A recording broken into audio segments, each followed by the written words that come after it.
Bonjour, bienvenue au cours des probabilités et statistiques.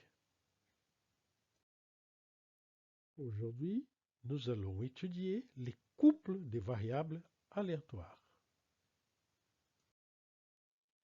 Rappelons qu'une variable aléatoire est tout simplement une caractéristique numérique définie sur une population. Par exemple, l'âge, les revenus, la taille. Nous parlons de variable aléatoire car nous ne sommes pas intéressés dans sa valeur pour un individu particulier. Nous sommes intéressés seulement dans sa répartition générale, qui est caractérisée par la fonction f de x égale probabilité d'x inférieure à x. Cette fonction est dite fonction de répartition de x ou fonction cumulative de x. Nous pouvons déterminer la dérivée de la fonction de répartition. Cette dérivée est la fonction densité des probabilités. Le schéma général d'une variable aléatoire est le suivant. Nous avons notre population formée d'individus oméga 1, oméga n. Sur cette population, une caractéristique numérique est définie et prend ses valeurs parmi les nombres réels. Cependant, les individus n'ont pas qu'une seule caractéristique numérique. Par exemple, nous pouvons regarder en même temps les poids, l'âge, la taille et les revenus. Nous avons donc 4 variables aléatoires. Donc, en règle générale, un individu est associé à plusieurs valeurs. Par exemple, prenons un schéma dans lequel nous associons à un individu deux valeurs, la valeur x et la valeur y. Donc, comme nous venons de dire, en général, un individu possède plusieurs caractéristiques numériques. Nous avons mentionné pour une personne 4 possibilités de valeurs numériques.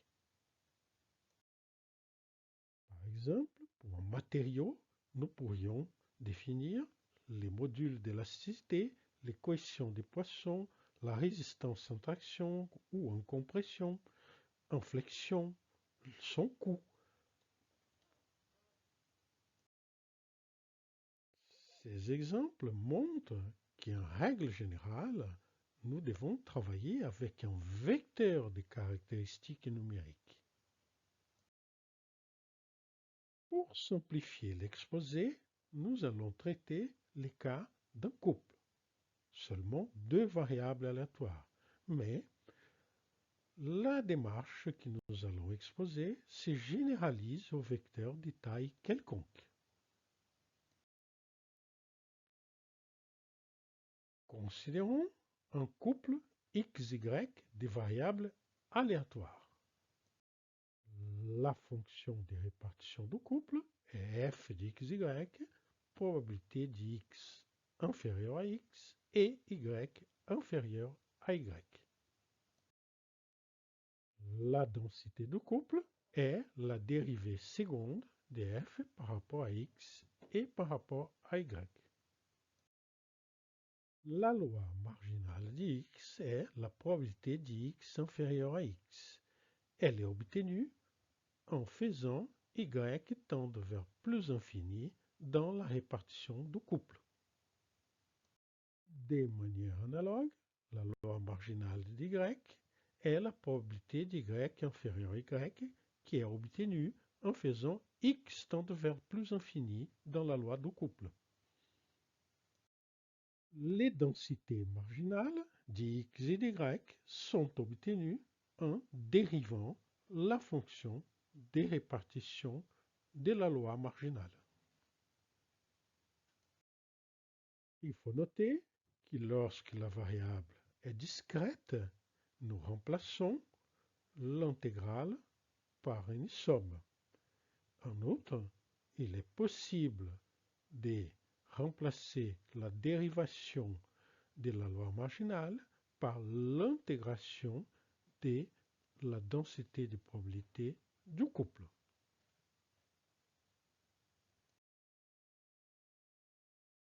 Considérons un exemple. Considérons la fonction de répartition d'un couple définie comme ceci.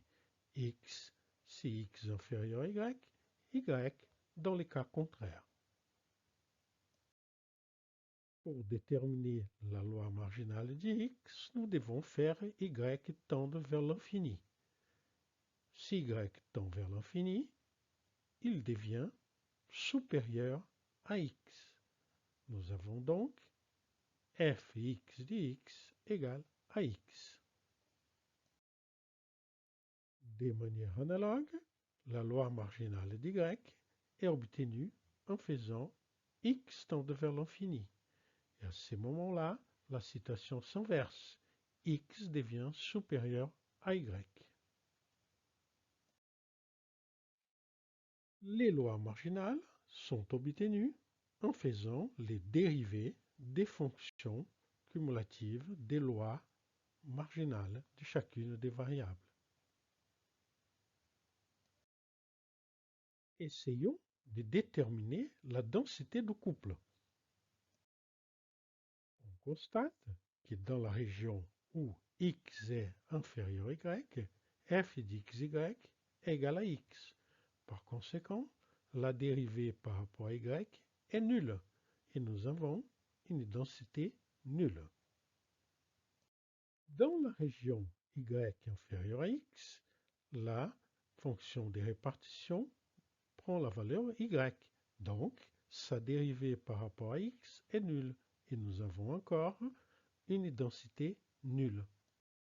En raisonnant de la sorte, nous aboutissons à une densité qui est nulle si x inférieur à y et nulle si x est supérieur à y.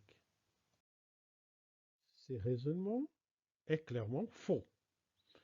En réalité, nous devons utiliser pour ce calcul une dérivée variationnelle.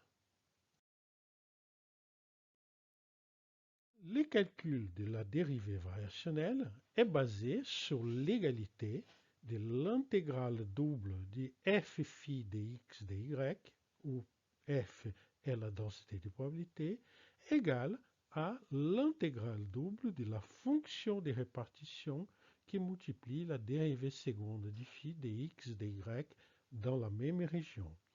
Cette région est partagée en deux sous-parties.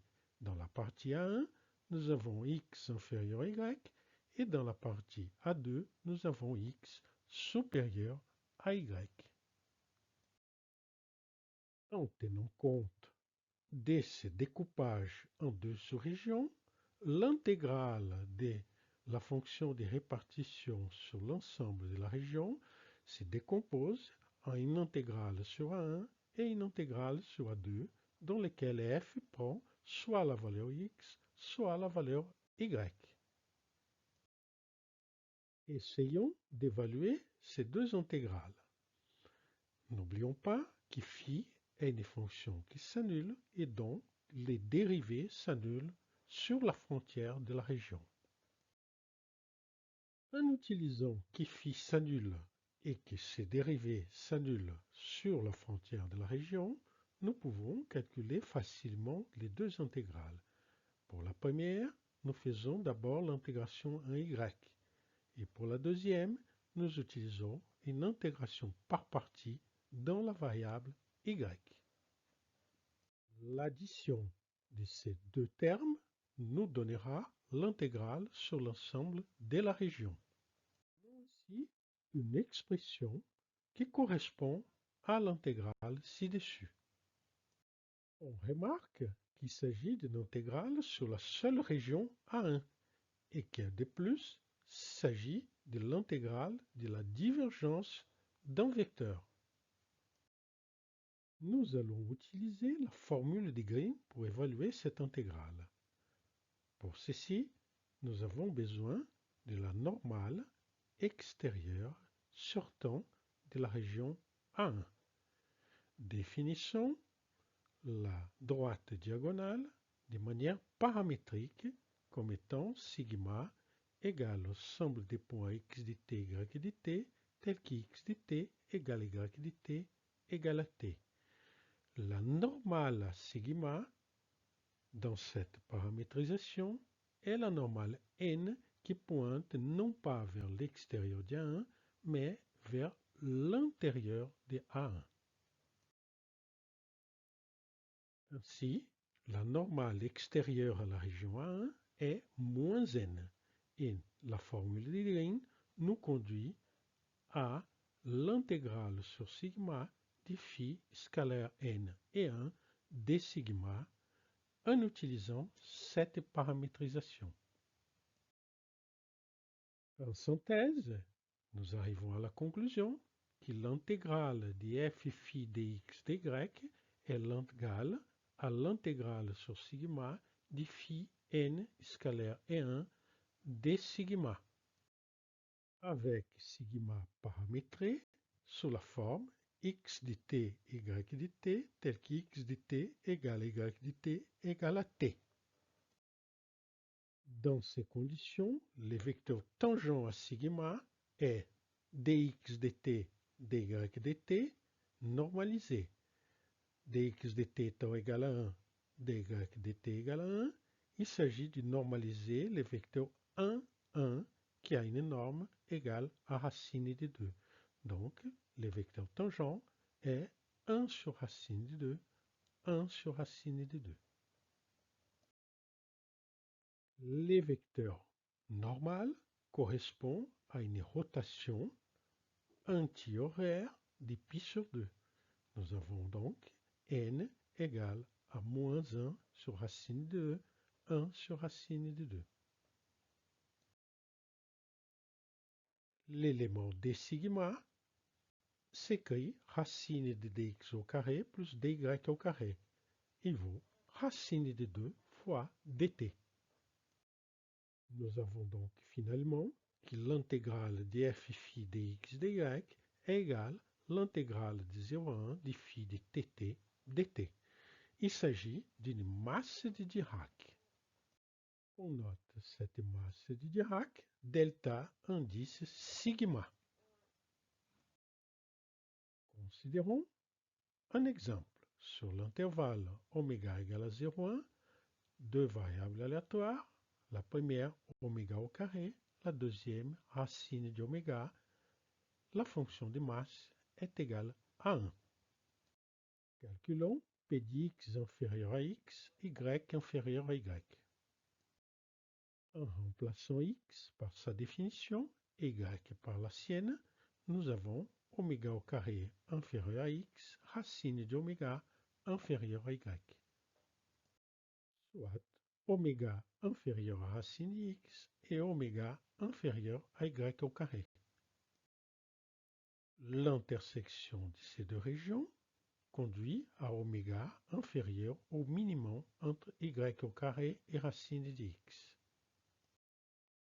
Comme la fonction de masse est égale à 1, la probabilité est égale au minimum entre y2 et racine de x.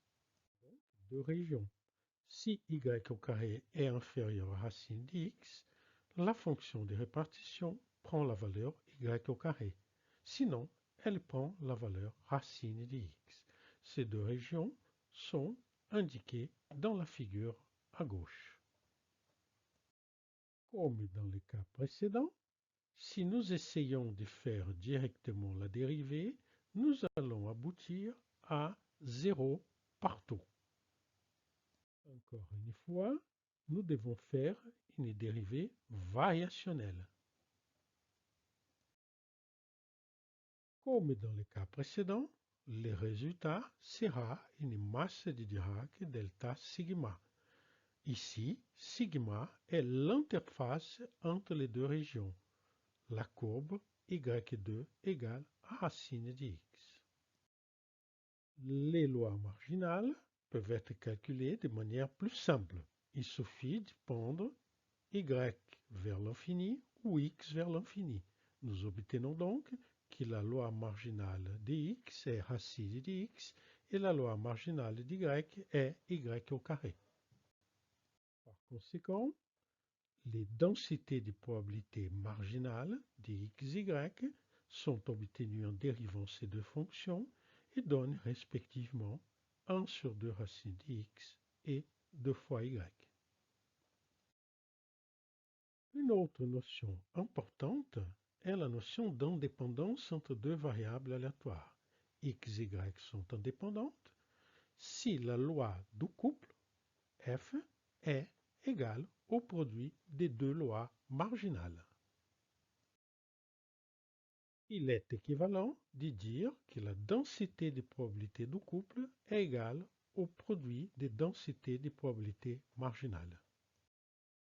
Ou encore de dire que les événements x inférieur à x et y inférieur à y sont indépendants pour tout x et y. La covariance de x et y est la moyenne du produit x moins z de x, y moins z de y. En développant ces produits, nous avons que la covariance est égale à la moyenne de x, y moins et d'x et d'y. La matrice de covariance du couple est la matrice qui contient les covariances entre toutes les variables du couple, y compris entre xx et yy. Il faut noter que la covariance de xy est égale à la covariance de yx. Cette matrice est symétrique. En outre, covariance de xx coïncide avec la variance de x et covariance de y coïncide avec la variance de y. Les termes diagonaux sont donc les deux variances. Rappelons encore une fois que la matrice est symétrique. Prenons notre exemple initial où la fonction de répartition vaut x si x inférieur à y ou y dans les cas contraires. La densité marginale est égale à 1 pour chacune des variables et la densité du couple est égale à delta indice sigma. Dans ces cas, les deux moyennes coïncident et donnent la valeur 1,5. Quant à la moyenne d'xy, on peut la calculer facilement, on obtient 1/3. La covariance entre x et y est égale à 1/3 moins 1,5 fois 1,5 qui nous donne 1/2. Prenons le deuxième exemple avec oméga au carré et racine d'oméga.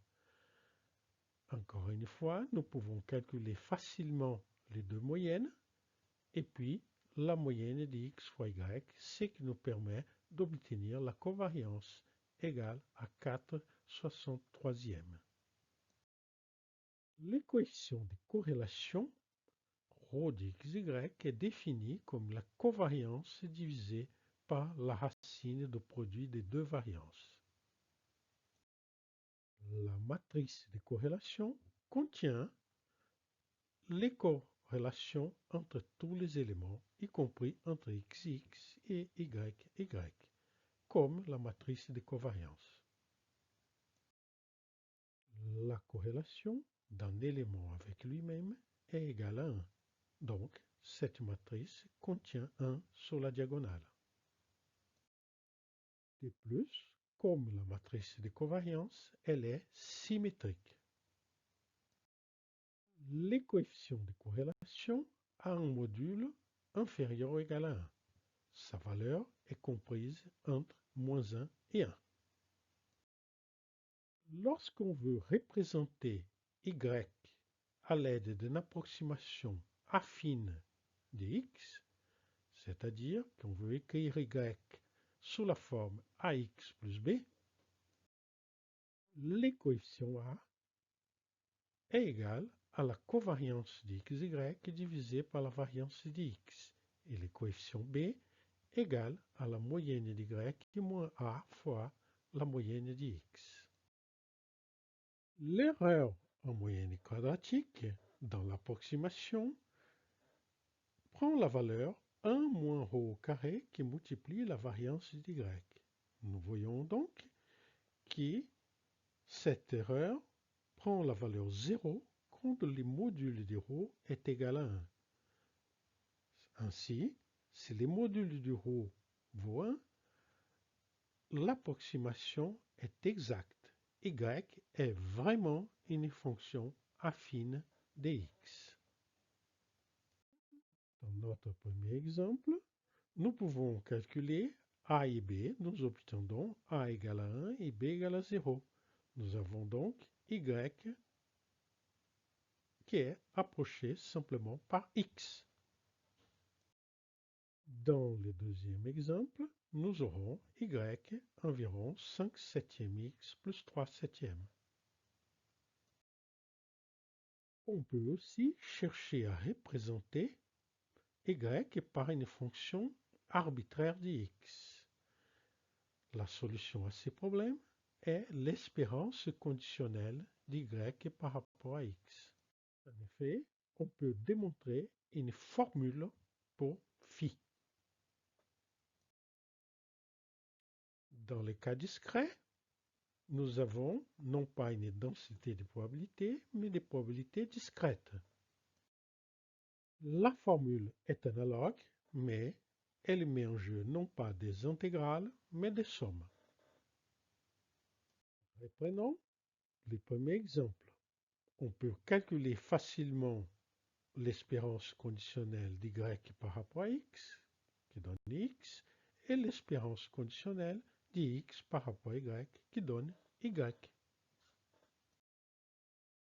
De même, dans le deuxième exemple, nous pouvons calculer ces deux espérances conditionnelles et nous trouvons que l'espérance conditionnelle d'y par rapport à x est égale à x à la puissance 1 quart, alors que l'espérance conditionnelle d'x par rapport à y est égale à y à la puissance 4.